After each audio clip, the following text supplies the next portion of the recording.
سیدنا علی بن ابی طالب رضی اللہ عنہ 6 صدی عیسوی کے آخری سال یعنی 600 عیسوی میں یا 601 عیسوی میں مکے میں پیدا ہوئے۔ اس وقت رسول کریم صلی اللہ علیہ وسلم کی عمر 30 سال کے قریب تھی، گویا علی رضی اللہ عنہ آپ سے 30 سال چھوٹے تھے۔ ہجری سن سیدنا علی کی پیدائش کے قریباً 23 سال بعد شروع ہوا۔ والدہ نے نام اسد یا حیدر رکھا، لیکن والد نے علی نام رکھا، پھر اسی نام پر دونوں کا اتفاق ہو گیا، البتہ حیدر ان کا لقب ہو گیا۔ آپ کی کنیتیں ابو الحسن اور ابو تراب تھیں۔ ابو تراب کی کنیت نبی کریم صلی اللہ علیہ وسلم نے عطا فرمائی۔ آپ کے لقب اسد، مرتضی اور حیدر ہیں۔ سیدنا علی رضی اللہ عنہ رسول کریم صلی اللہ علیہ وسلم کے سگے چچا ابو طالب کے بیٹے تھے۔ ان کا خاندان وہی تھا جو آپ کا تھا، اور یہ قبیلہ قریش کا سب سے زیادہ عزت والا گھرانہ تھا۔ گویا نبی کریم صلی اللہ علیہ وسلم بھی ہاشمی تھے اور سیدنا علی بھی ہاشمی تھے۔ سیدنا علی کے والد کا نام تو عبد مناف تھا، لیکن وہ اپنی کنیت ابو طالب سے مشہور تھے۔ رسول کریم صلی اللہ علیہ وسلم کے والد جناب عبداللہ ان کے سگے بھائی تھے۔ ان کا نسب اس طرح ہے: ابو طالب بیٹے تھے عبد المطلب کے، عبد المطلب بیٹے تھے ہاشم کے، ہاشم بیٹے تھے عبد مناف کے، اور عبد مناف بیٹے تھے قصی کے۔ ابو طالب مکے کے بزرگ اور سردار تھے، رسول اللہ صلی اللہ علیہ وسلم پر جان چھڑکتے تھے، آپ کو اپنی اولاد سے بھی زیادہ چاہتے تھے۔ آپ 25 سال کی عمر تک ابو طالب کے ساتھ ہی رہے، پھر ان کی اجازت سے مکے کی ایک نیک خاتون سیدہ خدیجہ رضی اللہ عنہا سے شادی کر لی اور الگ رہنے لگے۔ آپ نے نبوت کا اعلان کیا تو قریش جان کے دشمن بن گئے، لیکن یہ ابو طالب ہی تھے جو آپ کی حمایت میں اٹھ کھڑے ہوئے، ہر طرح سے آپ کا ساتھ دیا۔ علی رضی اللہ عنہ کی والدہ کا نام فاطمہ رضی اللہ عنہا تھا، وہ بھی ہاشمی تھیں۔ یہ آپ پر ایمان لے آئی تھیں، یہ بھی آپ سے حد درجے محبت کرتی تھیں۔ انہوں نے ہجرت بھی کی اور ہجرت کے 4 یا 5 سال بعد وفات پائی۔ سیدنا علی کوئی 5 برس کے تھے کہ ملک میں قحط پڑ گیا۔ ابو طالب پر ایک بڑے کنبے کا بوجھ تھا، اس لیے آپ صلی اللہ علیہ وسلم نے ان سے علی کو مانگ لیا۔ اس وقت سے سیدنا علی آپ کے ساتھ رہنے لگے۔ سیدہ خدیجہ رضی اللہ عنہا نے ان کی پرورش اور تربیت میں آپ کا برابر ساتھ دیا۔ نبی کریم صلی اللہ علیہ وسلم نے نبوت کا اعلان فرمایا تو اس وقت سیدنا علی کی عمر قریباً 10 برس تھی۔ رسول اللہ صلی اللہ علیہ وسلم کی دعوت پر انہوں نے فوراً اسلام قبول کر لیا۔ اس طرح بچوں میں سب سے پہلے انہی کو اسلام کی دولت نصیب ہوئی۔ اب وہ بھی آپ کے ساتھ نماز پڑھنے لگے۔ سیدنا علی رضی اللہ عنہ بچپن ہی سے نیک تھے، بتوں سے نفرت کرتے تھے۔ رسول اللہ صلی اللہ علیہ وسلم کی تربیت نے انہیں علم کا سمندر بنا دیا۔ لڑکپن ہی میں لکھنا پڑھنا سیکھ لیا۔ اس زمانے میں یہ بہت بڑی خوبی کی بات تھی۔ اسی زمانے میں انہوں نے ہتھیار چلانے اور دشمن سے لڑنے کا ڈھنگ بھی سیکھ لیا۔ جوان ہونے تک انہوں نے سپاہ گری کے اصول اور قاعدے پوری طرح سیکھ لیے۔ کشتی میں تو کوئی ان سے جیت نہیں سکتا تھا۔ والد کی وفات کے بعد صرف 3 برس مکے میں رہے۔ رسول کریم صلی اللہ علیہ وسلم نے جب ہجرت کی تو سیدنا علی کو اپنے بستر پر سلایا۔ لوگوں کی جو امانتیں آپ کے پاس تھیں وہ سب آپ نے علی کے حوالے کی اور فرمایا، یہ امانتیں ان کے مالکوں کو سونپ کر مدینے آ جانا۔ کافروں نے اس وقت آپ کے گھر کو گھیر رکھا تھا۔ آپ صلی اللہ علیہ وسلم رات کے وقت گھر سے نکلے تو اللہ تعالیٰ نے کافروں کی آنکھوں پر پردے ڈال دیے اور وہ آپ کو نہ دیکھ سکے۔ صبح انہیں معلوم ہوا کہ رسول اللہ صلی اللہ علیہ وسلم مکان چھوڑ کر جا چکے ہیں۔ انہوں نے علی کو پکڑ لیا، آنکھیں نکال کر بولے، بتاؤ تمہارے صاحب کہاں ہیں؟ اس پر سیدنا علی نے جواب دیا، مجھے کچھ معلوم نہیں کہ وہ کہاں ہیں۔ اب انہوں نے لوگوں کی امانتیں لوٹائیں، پھر مکے سے ہجرت کر کے آپ صلی اللہ علیہ وسلم کی خدمت میں حاضر ہوئے۔ اس وقت آپ قباء میں تشریف فرما تھے۔ علی رضی اللہ عنہ نے مکے سے قباء تک کا سفر پیدل طے کیا۔ یہ 350 میل کا سفر ہے۔ قباء پہنچے تو پاؤں میں چھالے پڑ چکے تھے۔ پھر آپ رضی اللہ عنہ نبی صلی اللہ علیہ وسلم کے ساتھ مدینے آ گئے۔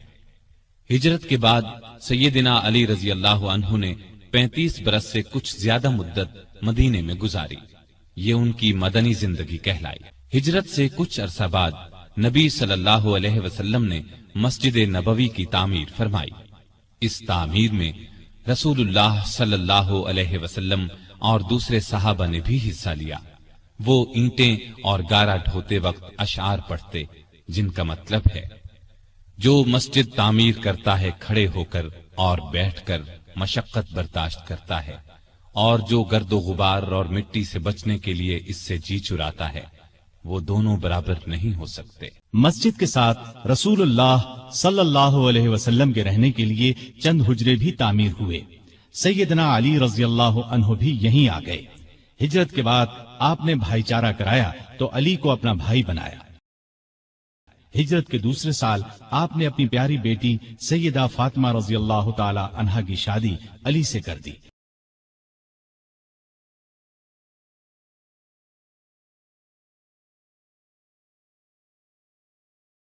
اس وقت سیدنا علی کے پاس ایک زرہ اور ایک گھوڑے کے سوا کچھ نہیں تھا۔ انہوں نے یہ زرہ سیدنا عثمان کے ہاتھ 480 درہم میں فروخت کر دی۔ سیدنا عثمان رضی اللہ عنہ نے یہ رقم انہیں دے دی اور زرہ بھی یہ کہہ کر لوٹا دی کہ یہ میری طرف سے تحفہ ہے۔ اس رقم سے انہوں نے شادی کا سامان خریدا اور گھر کی ضرورت کے لیے بھی رقم بچائی۔ نبی کریم صلی اللہ علیہ وسلم نے صحابہ کو جمع فرمایا، ان کے سامنے نکاح پڑھایا۔ رخصتی چند ماہ بعد ہوئی۔ زرہ کی قیمت میں سے جو رقم بچی تھی اس سے سیدنا علی نے ولیمے کی دعوت کا انتظام کیا۔ اس دعوت میں کھجوریں، جو کی روٹی، پنیر اور ایک خاص قسم کا شوربہ تھا۔ نبی کریم صلی اللہ علیہ وسلم نے رخصتی کے وقت اپنی بیٹی کو یہ چیزیں دی: ایک چارپائی، ایک بستر، چمڑے کا ایک تکیا جس میں کھجور کی چھال بھری ہوئی تھی، پانی کا ایک مشکیزہ، مٹی کے 2 گھڑے، اناج پیسنے کی ایک چکی، مٹی کا ایک پیالہ اور 2 چادریں۔ سیدہ فاطمہ جب اپنے خاوند کے ساتھ ان کے گھر چلی گئیں تو نبی کریم صلی اللہ علیہ وسلم وہاں تشریف لائے۔ پہلے دروازے پر کھڑے ہو کر اجازت مانگی، پھر اندر داخل ہوئے۔ ایک برتن میں پانی منگوایا، دونوں ہاتھ اس پانی میں ڈالے، ہاتھوں سے پانی ان دونوں پر چھڑکا، پھر فرمایا: اے فاطمہ، میں نے تمہاری شادی اپنے خاندان کے بہترین شخص سے کی ہے۔ اسی سال رمضان 2 ہجری میں بدر کی لڑائی پیش آئی۔ شادی کے بعد سیدنا علی رضی اللہ عنہ سیدہ فاطمہ رضی اللہ عنہا کا بہت خیال رکھتے تھے، وہ بھی ان کی بہت عزت کرتی تھیں۔ دونوں نے گھر کے کام آپس میں بانٹ لیے تھے۔ ایک روز آپ صلی اللہ علیہ وسلم ان کے گھر تشریف لائے تو علی گھر میں نہیں تھے۔ سیدہ فاطمہ سے پوچھا تو انہوں نے فرمایا کہ میرا ان سے کچھ جھگڑا ہو گیا تھا، غصے میں گھر سے باہر چلے گئے ہیں۔ آپ نے ان کے بارے میں پتہ کرایا تو وہ مسجد میں سو رہے تھے۔ آپ مسجد میں تشریف لے گئے، وہ واقعی وہاں سو رہے تھے۔ چادر پہلو سے سرک گئی تھی اور مٹی ان کے جسم سے لگ گئی تھی۔ آپ مٹی پوچھنے لگے اور فرمایا: ابو تراب اٹھو، ابو تراب اٹھو۔ اس روز سے آپ کا لقب ابو تراب مشہور ہو گیا۔ تراب مٹی کو کہتے ہیں، یعنی مٹی والا۔ کوئی انہیں ابو تراب کہتا تو بہت خوش ہوتے۔